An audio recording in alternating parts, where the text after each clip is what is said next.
Kanchipuram వకుడా silks నాణ్యత మా ప్రాధాన్యత. మదీనాగూడ, మియాపూర్, హైదరాబాద్ లో త్వరలో శుభారంభం.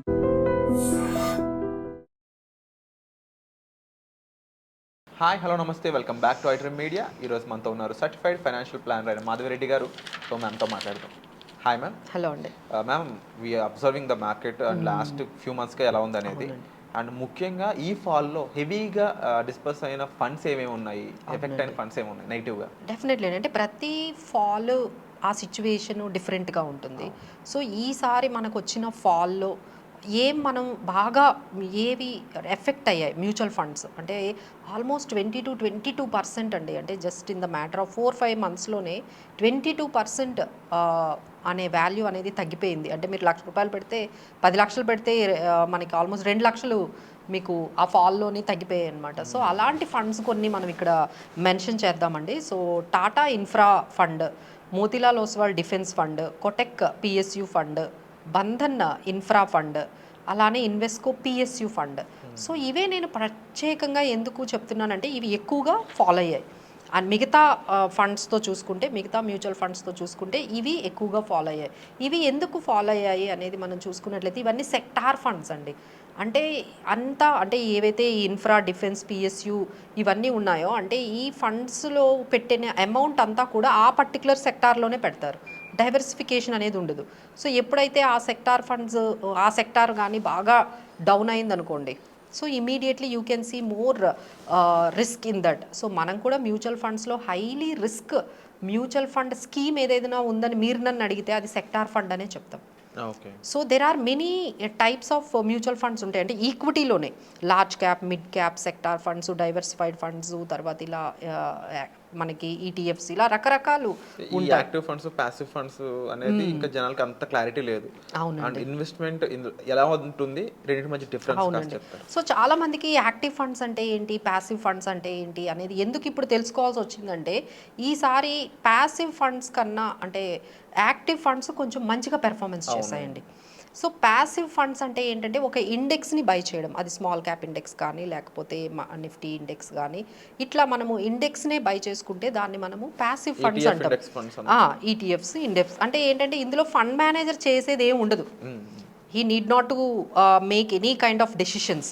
ఆయన బయాసిస్ ఏదైతే ఇండెక్స్లో ఉందో ఆ ఇండెక్స్ని బై చేస్తారు. దీంట్లో అడ్వాంటేజ్ ఏంటంటే మనకి ఎక్స్పెన్స్ రేషియో తక్కువ ఉంటుంది, ఫండ్ మేనేజర్ బయాసిస్ తక్కువ ఉంటుంది. ఇంకా ఆయన సెలెక్షన్ అనేది ఏమి ఉండదు, ఇండెక్స్ని బై చేసేస్తున్నారు కదా కంప్లీట్గా. ఆ ఇండెక్స్లో ఐటీ, ఎఫ్ఎంసీజీ అంటే తర్వాత ఆ ఇండెక్స్లో ఏవి అయితే స్టాక్స్ ఉన్నాయో ఆ స్టాక్స్లోనే మీరు బై చేస్తూ ఉన్నారు. దీన్ని మనం ప్యాసివ్ ఫండ్ అంటాం. యాక్టివ్ ఫండ్ అంటే fund manager will select. Fund manager ఆయన టైమింగ్ ఆలోచించి ఏ పర్టికులర్ స్టాక్ తీసుకోవాలి, ఏ సెక్టార్లో ఎంత పర్సంటేజ్ ఎక్స్పోజర్ ఉండాలి, ఇలా ఆలోచించి ఫండ్ మేనేజరు టైమింగ్ కానీ లేకపోతే స్టాక్ సెలెక్షన్ కానీ సెక్టార్ సెలెక్షన్ కానీ ఆయన మనం మేనేజ్ చేస్తూ ఉంటే దాన్ని మనం యాక్టివ్ ఫండ్ అంటాం. సో ఈ పర్టికులర్ కార్నేజ్ ఏదైతే మనకి 4-5 మంత్స్లో ఏదైతే మనకి క్రాష్ ఏదైతే మనకు మార్కెట్లో కనిపించిందో దీంట్లో ఏంటంటే యాక్టివ్ ఫండ్స్ అన్ని బెటర్గా ఉన్నాయండి when compare to the passive funds కన్నా ఇవే కొంచెం బెటర్గా ఉన్నాయి. సో చాలామంది ఏంటంటే మనం అంటే చాలామంది క్లయింట్స్ మా దగ్గరకు వచ్చిన వాళ్ళ దగ్గర కూడా మేము చెక్ చేస్తే అన్ని either ETFs and index funds లేకపోతే సెక్టార్ ఫండ్స్ ఎక్కువగా ఉన్నాయండి. సో వాళ్ళకే ఎక్కువగా లాస్ అనేది మనకి కనిపించింది. So what we suggest is have some mixed. మొత్తం అన్నీ కూడా ఇండెక్స్ ఫండ్స్ లేకపోతే ఈటీఎఫ్స్ లేకపోతే మనకి సెక్టార్ ఫండ్సే కాకుండా better we should have active funds కూడా. అంటే మనకి లార్జ్ క్యాప్లో మనకి మళ్ళీ ప్యాసివ్ ఫండ్స్ బాగానే వర్కౌట్ అవుతాయి, కానీ స్మాల్ అండ్ మిడ్ క్యాప్కి వచ్చేటప్పటికి యాక్టివ్ ఫండ్సే బాగుంటాయండి. మీరు డైరెక్ట్గా ఈ స్మాల్ క్యాప్ 250 ఇండెక్స్ అని ఇలాంటివన్నీ బై చేయడం కన్నా డైరెక్ట్గా మీరు డైరెక్ట్గా యాక్టివ్ స్మాల్ క్యాప్స్ని కానీ active mid caps like Invesco mid cap అని, హెచ్డిఎఫ్సి మిడ్ క్యాప్ అని ఇలాంటివి మీరు తీసేసుకుంటేనే మీకు బెటర్గా ఉంటుందండి. So this is how you need to make the strategies. ఒక్కసారి మనం మార్కెట్ ఫాలో అవుతున్నప్పుడు ఏవి ఎక్కువగా పడ్డాయో మనం కానీ గమనించుకున్నట్లయితే నెక్స్ట్ టైం వాటి నుండి మనం ఇంకొంచెం దూరంగా ఉండి this is not the correct funds that we have chosen, మనమేమో కొంచెం రాంగ్ డైరెక్షన్లో వెళ్ళిపోతున్నామని ఇప్పటికైనా మీరు గమనించి ఒక్కసారి మనము ఎవరైనా ఒక ఎక్స్పర్ట్ దగ్గర కూర్చొని ఓకే ఈ ఫండ్స్లో మనం ఎన్ని కంటిన్యూ చేయగలము, మన రిస్క్ టేకింగ్ కెపాసిటీ ఏంటి.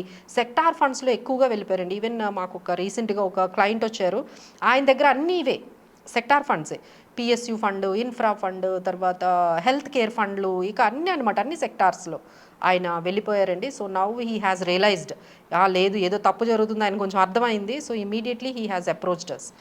ఆడియన్స్కి ఏం చెప్తారు జనాలు, లేకపోతే మనం వ్యూయర్స్ రకరకాల అడ్రస్ చేసావు, మోస్ట్లీ 2 థింగ్స్ దగ్గర పడిపోతుంటారు.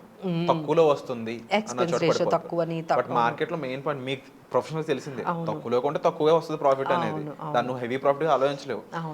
ఒక పాయింట్, దీన్ని ఎలాబరేట్ చేయండి కొంచెం. At the same time passive funds అనేవి ఎటువంటి ప్రొసీజర్ లేకుండా మార్కెట్ ఏ విధంగా ఉంటే వస్తుంది అన్నప్పుడు, హైయెస్ట్ ఫాల్ అయినప్పుడు రిజల్ట్ కూడా ఆ విధంగా ఉంటుంది.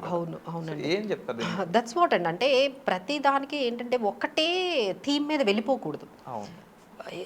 ఒకటి వర్కౌట్ అయింది కదా అని అందరూ అదే థీమ్లోకి, ఈటీఎఫ్స్ అంటే ఈటీఎఫ్స్, లేకపోతే ఇండెక్స్ ఫండ్స్ అంటే ఇండెక్స్ ఫండ్స్, సెక్టార్ ఫండ్స్ బాగా వస్తున్నాయి అంటే సెక్టార్ ఫండ్స్. అంటే మీ దగ్గర ఉన్న పోర్ట్ఫోలియోలో అన్ని సెక్టార్ ఫండ్సే, అన్ని ఈటీఎఫ్సే, అన్ని index ఫండ్సే.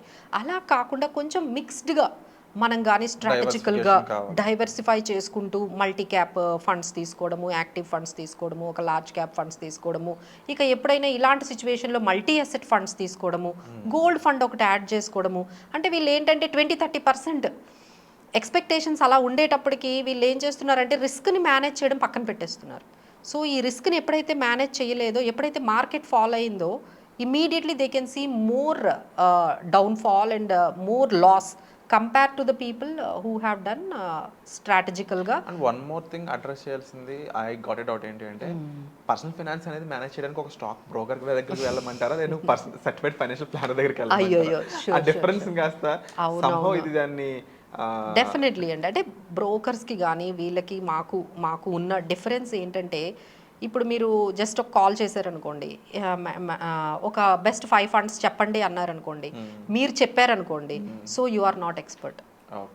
You are not expert. మమ్మల్ని అడుగుతారు, మేడం టాప్ 5 ఫండ్స్ చెప్పండి, మంచి బెస్ట్ స్టాక్స్ చెప్పండి అని. మేము చెప్పం.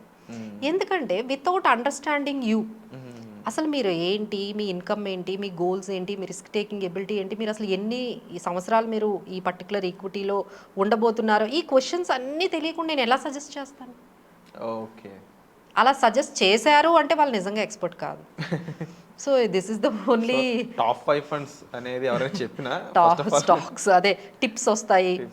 ఇవన్నీ రాంగ్ అండి. ఏవో చాలామంది ఈ స్టాక్ కొనుక్కోండి, ఈ టిప్స్ వస్తూ ఉంటాయి వాట్సాప్లో గ్రూపుల్లో, చాలా మనకి కనపడుతూనే ఉంటాయి, ఇవి కొనుక్కోండి, ఇవి లాస్ట్. ఇన్స్టాగ్రామ్ అనేది ఒక బిగ్.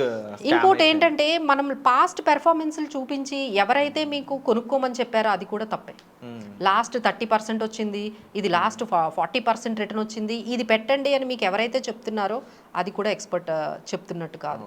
మనం పాస్ట్ పెర్ఫార్మెన్స్ చూడకూడదు కదా, ఫ్యూచర్లో అది మనకి ఎంతవరకు సెట్ అవుతుంది, దీనికి మనం ఎంతవరకు కరెక్ట్ అవుతుంది, ఈ స్కీమ్ కానీ ఈ స్టాక్ కానీ మనకి ఎంతవరకు దాన్ని మన పోర్ట్ఫోలియోలో మనకి సెట్ అవుతుంది అనేది వెళ్ళాలి. కానీ కంప్లీట్లీ రిటర్న్ బేస్డ్ ఇన్వెస్ట్మెంట్స్ చేయకూడదండి. అంటే ఇన్వెస్ట్మెంట్స్ అంటే ఓన్లీ రిటర్న్సేనా కాదు. That is the difference between me and others. అంటే ఒక ఎక్స్పర్ట్ ఏంటంటే ఓన్లీ రిటర్న్సే చూడరు.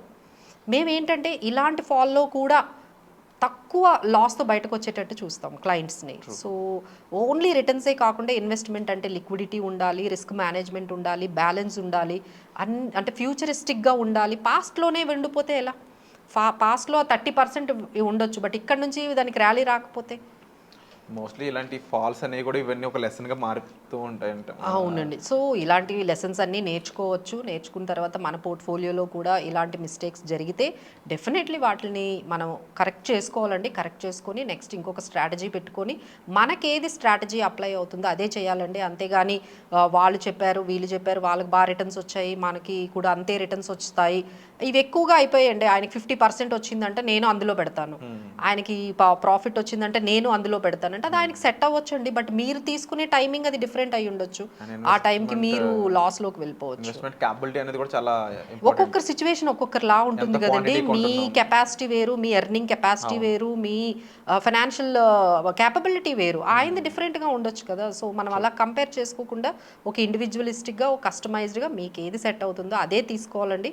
రిస్క్ని అస్సలు మేనేజ్ చేయడము మీరు మానేయకూడదు. బ్యాలెన్సింగ్ అనేది ఎప్పుడూ ఉండాలి.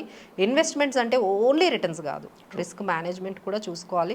ఎవరైతే రిటర్న్స్ గురించి కాకుండా రిస్క్ గురించి మాట్లాడతారంటే వాళ్ళ ఎక్స్పర్ట్స్ అని చెప్పుకోవాలి. Wonderful ma'am. సో ముఖ్యంగా ఇక్కడ అడ్రస్ చేసిన పాయింట్స్ చూసుకున్నట్లయితే మీరు మీ పర్సనల్ ఫైనాన్స్ని, ఇన్వెస్ట్మెంట్స్ని, అలాగే రిస్క్ మేనేజ్మెంట్ని, ఎమర్జెన్సీ ఫండ్స్ అని ఇలా పర్సనల్ ఫైనాన్స్లో కొన్ని ప్రాపర్ పాయింట్స్ అనేవి ఉంటాయండి. అవి మేనేజ్ చేసినట్లయితే మీరు ఒక హ్యాపీ లైఫ్ అనేది ఫైనాన్షియల్గా బిల్డ్ చేసుకోవచ్చు. దీనికి జస్ట్ ఒక టాప్ 5 ఫండ్స్ అని చెప్పేసి ఒక ఇన్వెస్ట్మెంట్ చేయడానికి చాలా డిఫరెన్స్ ఉంటుంది. There should be a planning and at the same time సింపుల్గా వచ్చేది ఏది కూడా లాంగ్ టైం అనేది ఉండదు. సో దీన్ని అర్థం చేసుకుని for personal finance consult a certified financial planner.